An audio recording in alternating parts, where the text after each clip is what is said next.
फक्त ₹5 या गुळाच्या तुकड्यापासून तुम्ही तुमच्या चेहऱ्यावर अगदी इन्स्टंट ग्लो आणू शकतात. तसेच त्याचबरोबर तुमच्या चेहऱ्यावर कितीही जुने पिगमेंटेशन राहू द्या किंवा वांगाचे डाग, तसेच काळे डाग, धब्बे, सुरकुत्या असू द्या, सगळे रिमूव्ह करण्यासाठी हा गूळ अतिशय रामबाण उपाय आहे. त्यासाठी आजची ही रेमेडी स्टेप बाय स्टेप नक्की फॉलो करा. तुमच्या चेहऱ्यावर इन्स्टंट ग्लो तर येईलच, त्याचबरोबर तुमच्या चेहऱ्यावर वाढत्या वयानुसार आलेले जे प्रॉब्लेम आहेत किंवा काळे डाग असो किंवा पिंपलचे डाग असो, सुरकुत्या असो, अगदी आरामात हा गूळ आपल्या चेहऱ्यावरची सगळी टॅनिंग किंवा प्रॉब्लेम दूर करत असतो. त्यासाठी व्हिडिओ स्टेप बाय स्टेप नक्की फॉलो करा.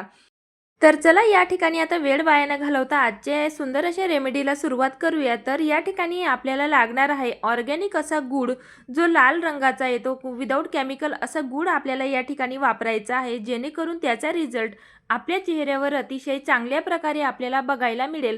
तर या ठिकाणी बघू शकताय की तुम्ही की थोडा ब्राऊन रंगाचा म्हणजे थोडा काळपट रंगाचा या ठिकाणी गूळ घेतलेला आहे. तर यामध्ये अजिबातही कुठल्याही प्रकारचा केमिकलचा यूज केलेला नसतो. तर या ठिकाणी अशा प्रकारचाच आपल्याला गूळ घ्यायचा आहे. जर का तुम्हाला गुळाचा वापर करायचा नसेल, जर का तुमच्याकडे ऑर्गॅनिक असं गूळ पावडर असेल किंवा जॅगरी पावडर असेल, तर या ठिकाणी तुम्ही त्याचा देखील वापर करू शकतात. तर गुळामध्ये व्हिटॅमिन बी तसेच व्हिटॅमिन ए आणि ईचं किंवा सीचं प्रमाण भरपूर जास्त असतं, जे की आपल्या स्किनला नॅचरल ग्लोईंग करण्यासाठी खूपच जास्त हेल्पफुल राहतं. तर या ठिकाणी गूळ हा आपल्याला किसणीच्या साहाय्याने किसून घ्यायचा आहे. या ठिकाणी आपल्याला साधारणतः 1 ते 2 टेबलस्पून एवढा गूळ लागणार आहे, तर तोही किसून घेतलेला. तर आता यामध्ये नेक्स्ट इन्ग्रेडियंट आपल्याला ॲड करायचं आहे, ते म्हणजे बेसन पीठ. तर बेसन पीठ हे नॅचरल क्लिन्झरचं काम करत असतं. त्याचबरोबर इन्स्टंट ग्लो येण्यासाठी किंवा आपल्या चेहऱ्यावरील जेवढी देखील देखील डर्ट, ऑइल, इम्प्युरिटीज असते ते रिमूव्ह करण्यासाठी बेसन हे खूपच जास्त हेल्पफुल असतं. त्यासाठी 1 ते 2 टेबलस्पून एवढं बेसन पिठाचा आपल्याला वापर करायचा आहे. तर यामध्ये नेक्स्ट इन्ग्रेडियंट आपल्याला ॲड करायचं आहे, ते म्हणजे कॉफी पावडर. तर कॉफी पावडर या ठिकाणी घालणं खूपच जास्त इम्पॉर्टंट आहे, कारण यामुळे आपल्या चेहऱ्याला एक नॅचरल एक्सफोलिएशन होत असतं. त्याचबरोबर तुमच्या चेहऱ्यावर जर का टॅनिंग असेल किंवा काळे डाग, धब्बे असतील, ते देखील रिमूव्ह करायचं काम हे कॉफी पावडर करत असतं. त्यासाठी कॉफी पावडरचा आपल्याला आवर्जून या ठिकाणी वापर करायचा आहे. साधारणतः आपल्याला पाव चमचा एवढं कॉफी पावडर यामध्ये घालायचं आहे. तर आता या ठिकाणी कॉफी पावडर ॲड केल्यानंतर यामध्ये नेक्स्ट इन्ग्रेडियंट आपल्याला ॲड करायचं आहे, ते म्हणजे कस्तुरी हळद, ज्याला आपण व्हाईट टर्मरिक म्हणतो. तर ही आपल्या चेहऱ्यावर इन्स्टंट ग्लो तर आणतच असते, त्याचबरोबर कस्तुरी हळदीमध्ये अँटीबॅक्टेरियल तसेच अँटीऑक्सिडंट प्रॉपर्टी जी भरपूर जास्त प्रमाणात असते, जे की आपल्या चेहऱ्यावरील कितीही प्रॉब्लेम असू दे ते सगळे रिमूव्ह करायला खूप जास्त हेल्पफुल राहते. त्यासाठी आपल्याला या ठिकाणी 3 ते 4 पिंच एवढी कस्तुरी हळद या ठिकाणी ॲड करायची आहे. लक्षात ठेवा, शक्यतो किचनची हळद या ठिकाणी यूज करू नका, कारण त्यामुळे बऱ्याच वेळा आपल्या चेहऱ्यावर रिॲक्शन देखील होत असतात किंवा पिवळसर रंग आपल्या चेहऱ्यावर त्या किचनच्या हळदीचा उमटत असतो. तर आता यामध्ये नेक्स्ट म्हणजे आपल्याला आंबट दह्याचा वापर करायचा आहे. शक्य असेल तर तेवढं आंबट दह्याचा वापर करा. म्हणजे 2 ते 3 दिवसापूर्वीचं जर का तुमच्याकडे दही असेल, तर ते दही साधारणतः 1 ते 2 टेबलस्पून एवढं आपल्याला फेसपॅकच्या कन्सिस्टन्सीनुसार यामध्ये ॲड करायचं आहे. कारण आंबट दह्यामुळे आपल्या चेहऱ्यावर जे काळे डाग असतात किंवा सुरकुते असतात ते देखील मिनिमाइज व्हायला मदत होत असते. जर का तुम्हाला दही सूट होत नसेल, तर तुम्ही दह्याच्या जागेवर टोमॅटोचा रस किंवा लिंबाचा रस देखील यामध्ये ॲड करू शकतात. आणि यानंतर तुम्ही फेस पॅकची कन्सिस्टन्सी व्यवस्थित अशी करण्यासाठी तुम्ही गुलाबजल देखील यामध्ये ॲड करू शकता, दही जर का तुम्हाला सूट होत नसेल तर.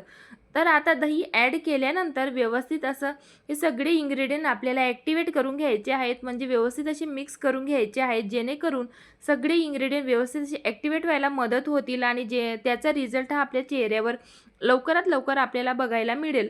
आणि आपण कुठलीही होम रेमेडी ज्यावेळेस घरी बनवतो, त्यावेळेस ती व्यवस्थित आपण कशा पद्धतीने बनवत असतो त्यावर देखील त्याचा रिझल्ट हा डिपेंड असतो. तर चला आता या ठिकाणी हा फेस पॅक चेहऱ्यावर अप्लाय कसा करायचा ते या ठिकाणी नक्की स्टेप बाय स्टेप फॉलो करा. तर याआधी आपल्याला चेहरा स्वच्छ असं धुवून घेणं खूप जास्त गरजेचं आहे. कुठलीही होम रेमेडी किंवा फेस पॅक चेहऱ्यावर अप्लाय करायच्या आधी चेहऱ्यावर कुठल्याही प्रकारचं कॉस्मेटिक नको असायला. त्यानंतरच चेहऱ्यावर आपण फेस पॅक हा अप्लाय करायला हवा. तर आता सर्क्युलर मोशनमध्ये किंवा लोअर टू अप्पर डायरेक्शनमध्ये आपल्याला पूर्ण चेहऱ्याला हा फेस पॅक अप्लाय करायचा आहे. तर हा फेस पॅक बनवायला जेवढा सोपा आहे तेवढाच त्याचा रिझल्ट हा आपल्या चेहऱ्यावर अतिशय अप्रतिम येतो. तर नक्की तुम्ही आठवड्यातनं एकदा किंवा दोनदा हा फेस पॅक चेहऱ्यावर लावा. वाढत्या वयानुसार जर का तुमच्या चेहऱ्यावर खूप जास्त सुरकुत्या आलेल्या असतील ते देखील कमी करायचं काम गूळ करत असतं. त्याचबरोबर आपल्या चेहऱ्यावर उन्हामध्ये गेल्यामुळे जी सन टॅनिंग झालेली असते किंवा ब्लॅकेट्स किंवा व्हाईट असतात ते देखील मिनिमाइज करायचं काम किंवा ओपन पोअर्स असतात ते देखील मिनिमाइज करायचं काम हा फेस पॅक करत असतो. तर बऱ्याच वेळा आपण पार्लरमध्ये महागडे फेशियल्स करतो किंवा वेगवेगळ्या प्रकारच्या ट्रीटमेंट घेत असतो. परंतु तरी देखील भरपूर जणांना त्याचा काही इफेक्ट त्यांच्या चेहऱ्यावर जाणवत नाही. त्यामुळे खूप लोक होम रेमेडीवर विश्वास खूप कमी करतात. परंतु जर का आपण होम रेमेडी सतत कंटिन्युअसली ट्राय करत राहिलो तर आपल्या चेहऱ्यावर त्याचा रिझल्ट हा खूप चांगल्या प्रकारे बघायला मिळत असतो. तर या ठिकाणी गालाच्या वरच्या भागाला किंवा कपाळाला भरपूर जणांना पिगमेंटेशन हे खूप जास्त असतं. तर त्या जागेवर आपल्याला व्यवस्थित अशी 2 ते 3 मिनिटासाठी मसाज द्यायची आहे, जेणेकरून त्याचा इफेक्ट हा आपल्याला लवकर बघायला मिळेल. तर 3 ते 4 मिनिटासाठी हलक्या हाताने चेहऱ्याला आपल्याला मसाज करायची आहे. कारण यामध्ये आपण कॉफी पावडरचा वापर केलेला आहे, जे की आपल्या चेहऱ्यावरची जी घाण असते किंवा डर्ट ऑइल इम्प्युरिटीज असते ती सगळी बाहेर काढण्यासाठी मदत करत असतं. तर या ठिकाणी बघू शकताय तुम्ही सर्क्युलर मोशनमध्ये आपल्याला पूर्ण चेहऱ्याला मसाज द्यायची आहे. तर ही स्टेप खूप जास्त महत्त्वाची असते. कुठलीही होम रेमेडी किंवा फेस पॅक आपण ज्यावेळी चेहऱ्यावर अप्लाय करतो, तो चेहऱ्यावर अप्लाय केल्यानंतर डायरेक्ट तसाच न राहू देता 2 ते 3 मिनिटासाठी तरी हलक्या हाताने मसाज करा आणि त्यानंतर आपल्याला सेकंड लेयर चेहऱ्यावर फेस पॅकची अप्लाय करायची असते. तर ही स्टेप खूप महत्त्वाची असते. यामुळे आपल्या चेहऱ्यावर खूप त्याचा रिझल्ट हा लवकर बघायला मिळत असतो. तर आता या ठिकाणी सेकंड लेयर आपल्याला थिक अशी लेयर चेहऱ्यावर फेस पॅकची अप्लाय करायची आहे आणि त्यानंतर 10 ते 15 मिनिटासाठी हा फेस पॅक आपल्याला चेहऱ्यावर असाच राहू द्यायचा आहे. आणि तुम्ही माझा हा व्हिडिओ कुठल्या गावातनं किंवा शहरातनं बघताय ते देखील मला नक्की कमेंटमध्ये सांगा, जेणेकरून मला कळेल की माझा हा व्हिडिओ कुठपर्यंत पोहोचतोय ते. तर या ठिकाणी बघू शकताय तुम्ही पूर्ण असं जाडसर असा थर आपल्याला चेहऱ्याला किंवा लेप आपल्याला चेहऱ्याला लावायचा आहे. तर चेहऱ्याला हा फेस पॅक अप्लाय झाल्यानंतर आपल्या चेहऱ्यावर अतिशय कूलिंग इफेक्ट आपल्याला जाणवत असतो. तर चला आता 15 मिनिटानंतर चेहरा आपण थंड पाण्याने वॉश करून घेणार आहोत. तर या ठिकाणी बघू शकताय तुम्ही चेहऱ्यावर ग्लो किती सुंदर आलेला आहे. चेहऱ्यावरची सगळी टॅनिंग या ठिकाणी दूर झालेली आहे. नक्की तुम्ही अशा प्रकारे हा चेहऱ्यावर हा फेस पॅक अप्लाय करून बघा. नक्की मला कमेंटमध्ये सांगा. चला तर मग आता या ठिकाणी रिझल्ट तर तुमच्या समोरच आहे. आता चेहऱ्यावर फेस पॅक अप्लाय झाल्यानंतर चेहरा वॉश केल्यानंतर आपल्याला चेहऱ्याला मॉइश्चरायझर लावायचं कधीच विसरायचं नाही आहे. कारण यामुळे आपल्या चेहऱ्यावरचा जो फेस पॅकमुळे ग्लो आलेला असतो तो लॉक करायचं काम मॉइश्चरायझर करत असतं. त्याचबरोबर आपल्या चेहऱ्याला डीप हायड्रेशन मिळत असतं. त्यासाठी फेस पॅक नक्की चेहऱ्याला अप्लाय झाल्यानंतर मॉइश्चरायझर लावायचं विसरायचं नाही.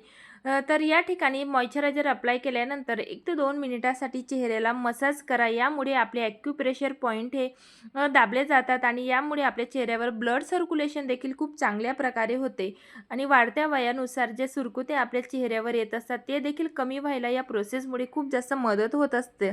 तर ही स्किन केअर रुटीनमध्ये आपण डेली मॉइश्चरायझर लावणं हे खूपच जास्त मस्ट आहे.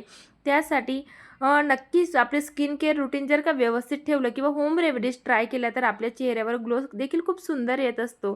तर चला आजची ही रेमेडी तुम्हाला कशी वाटली मला नक्की कमेंट करून सांगा आणि व्हिडिओ जर का आवडला असेल तर व्हिडिओला लाईक करायला विसरू नका आणि हाय पॉईंट देखील नक्की द्या. चला तर मग भेटूया नवीन अशाच रेमेडीसोबत आणि दररोज अशा नवनवीन होम रेमेडीज बघण्यासाठी चॅनलला सबस्क्राईब देखील नक्की करा. चला तर मग भेटूया नेक्स्ट रेमेडीसोबत. तोपर्यंत बाय.